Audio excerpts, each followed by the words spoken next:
Isa na namang mapagpalang gabi po sa ating lahat mga kapatid. Sa bidyong ito ay ating ibabahagi ang isa na namang kaalaman para magtagumpay sa buhay. Bago matulog at pagkagising sa umaga ay gawin niyo po ito. Pwede ito isunod sa inyong mga nakaugaliang mga panalangin. Salin lamang ito ng 7 beses.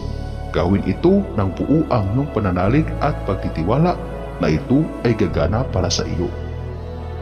Ito na po ang ating makapangyarihang salita na bibigkasin ng 7 beses. Makbut makta, ako ay pagkalooban ng tagumpay sa aking mga adhikain sa buhay na hindi makakapinsala sa iba. Kristong saktong paktong, Benedicto Pater, Siosomus. Yan po ang ating makapangyarihang salita upang magtagumpay sa buhay. Gawin lamang ito sa gabi bago matulog at sa umaga bago pagkagising. Laking pagkatandaan na ang videong ito ay gabay lamang. Nasa inyo pa rin kung ito ay iyong paniniwalaan.